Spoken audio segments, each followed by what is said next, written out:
They were trapped, pinned down in an open field under a relentless barrage of German machine guns and mortars.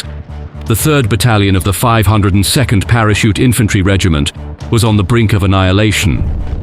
There was no cover, no reinforcements, and no way out. The paratroopers had attempted the impossible, taking the fortified town of Carentan, armed with little more than sheer guts and rifles, and now they were paying the price.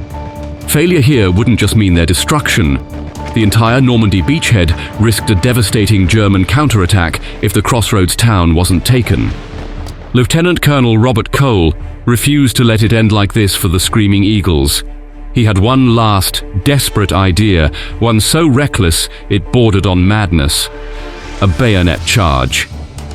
In the middle of the night, straight at the farmhouse, the Germans had turned into a fortress. No one would expect it, not the Germans, not even his own men.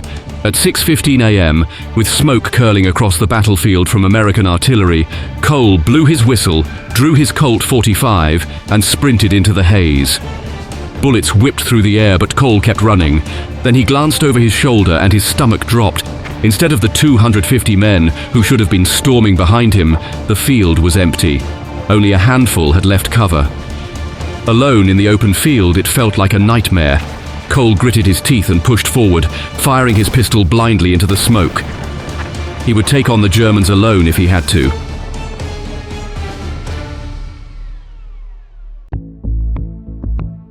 The Normandy landings weren't just about the beaches. For D-Day to succeed, the Allies needed to punch through German defenses inland. That meant taking Carentan, a small crossroads town with outsized importance. It sat on the Douve River, between Utah and Omaha beaches, a gateway the Germans could use to slam reinforcements straight into the Allied foothold. One officer described it bluntly: the channel through which Germany could pour its hordes upon our landing forces. But getting there wasn't simple. The town was too far inland to be taken directly by the landing forces. To seize it, the Allies had to go big. The plan called for the largest parachute assault ever attempted. Thousands of paratroopers, including Colonel Robert Sink's 506 Parachute Infantry Regiment, were tasked with fighting through a brutal landscape of hedgerows and farmland, clawing their way to Carentan. The word hedgerow might suggest a harmless shrub, but Normandy's hedgerows were ancient, dense, and labyrinthine obstacles towering over the soldiers and blocking visibility. The only way through them was to climb over, which made troops an easy target. Private Donald Burgett remembered seeing a burning tank, its crew visible inside. Moments like that made one thing clear: this was no ordinary battlefield. An intersection near Saint-Côme-du-Mont, where German fire rained down from all sides, earned a fitting name: Dead Man's Corner. On June 8, 1944, the 101st Airborne launched its assault. Lieutenant Colonel Julian Ewell's 3rd Battalion led the charge toward Saint-Côme-du-Mont, the first step to Carentan. They advanced fast but ran headfirst into hell. German machine guns, sniper fire, and 88mm artillery ripped into their positions. The battalion held its ground as the Germans counterattacked again and again, 5 times in total. Each assault was brutal, but the paratroopers dug in and refused to give an inch. By the end of the day, Ewell's men had secured the town and opened the road to the next nightmare: the Carentan Causeway. General Maxwell Taylor ordered a 2-pronged attack to surround Carentan. On one side, forces would move through Brevans. On the other, Lieutenant Colonel Robert Cole's battalion would march across a narrow, elevated causeway northwest of the town. It was 4.5 miles of pure exposure, marshes below, enemy fire above. There was no place to hide when crossing. They called it Purple Heart Lane. The first night, Cole's men couldn't even get past the bridge. German artillery hammered the engineers trying to repair it, forcing the battalion to stop. By the next afternoon, Cole made a bold move. His men built a footbridge and began crossing one at a time, single file under constant fire. The only way forward was to crawl beneath an 18-inch gap in a steel fence, while bullets chewed the air inches above their heads. They made it. Barely. German guns opened up again, pinning them down and leaving bodies scattered across the causeway. Artillery support helped momentarily, but wasn't enough to stop the bloodshed. By nightfall, the situation felt hopeless.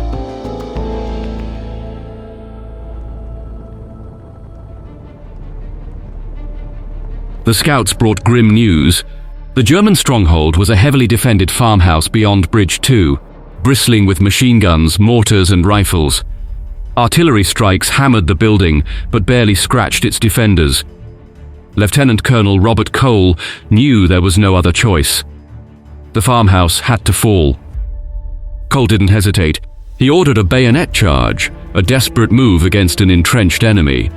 His call to Major John P. Stopka to spread the order was met with the uncertainty that comes when young soldiers face their first bayonet fight.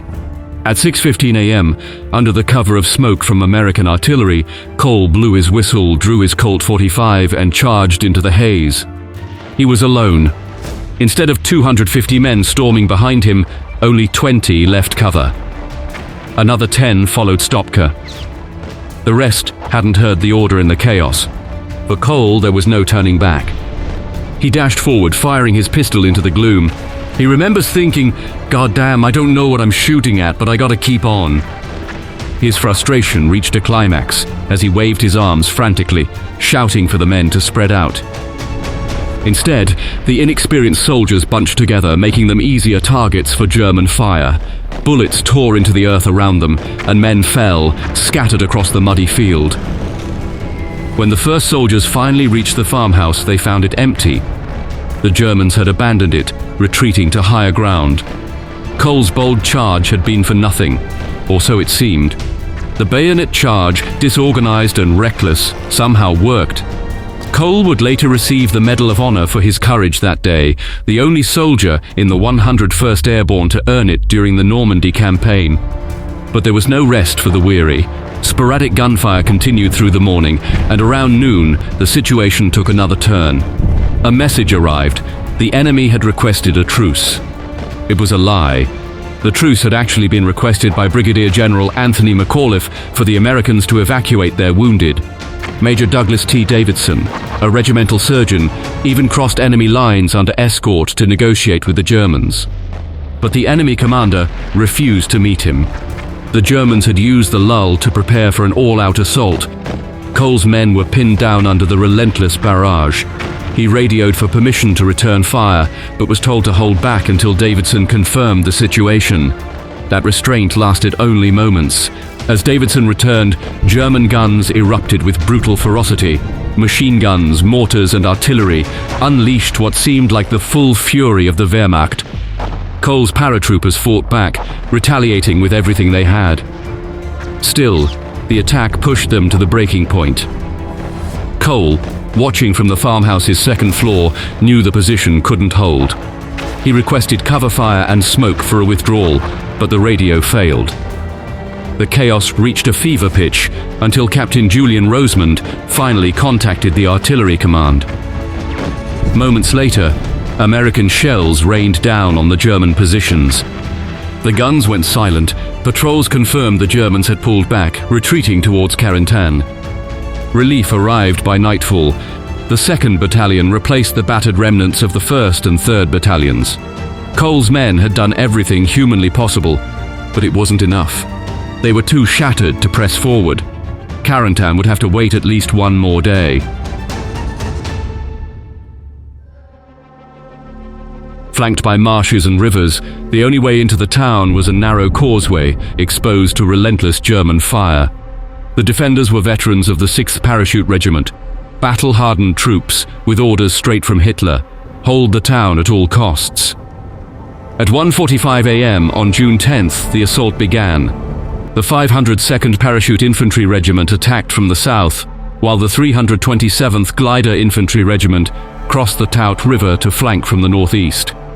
By sunrise, the glider troops were locked in vicious close combat, knifing their way through German defenses.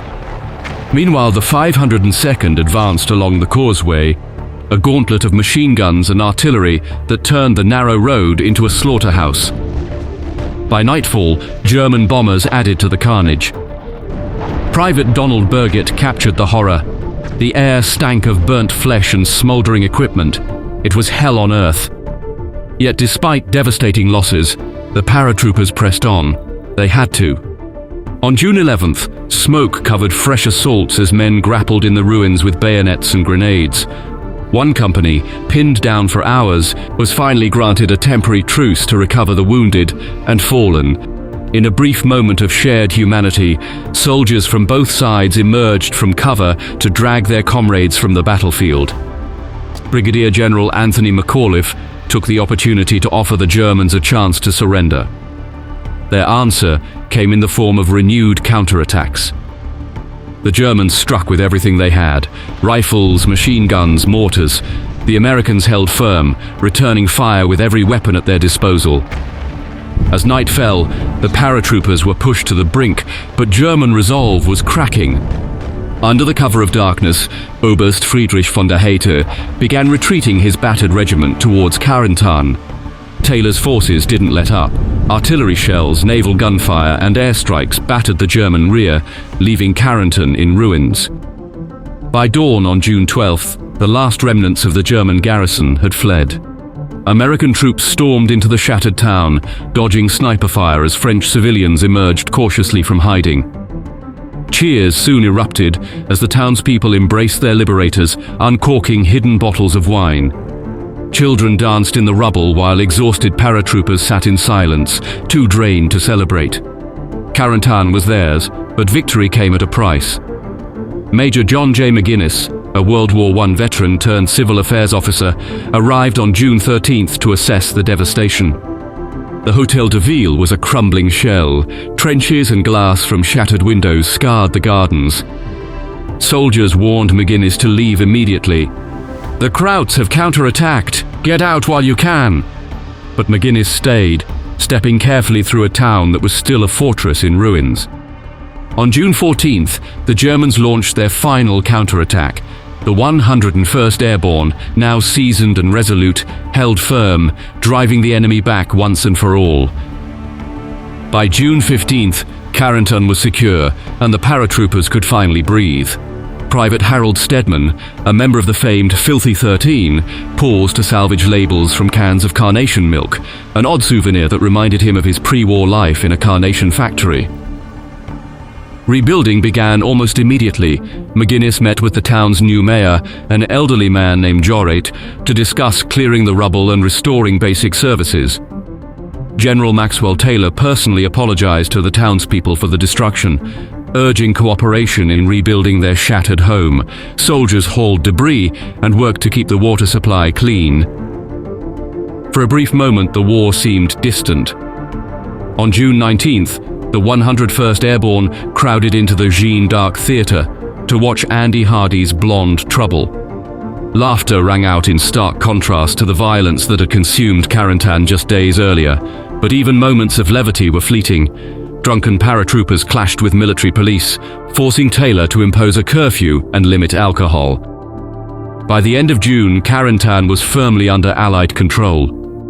The Screaming Eagles had earned their victory in blood, securing the gateway to Normandy and ensuring the success of the D-Day landings. But the rest would be brief.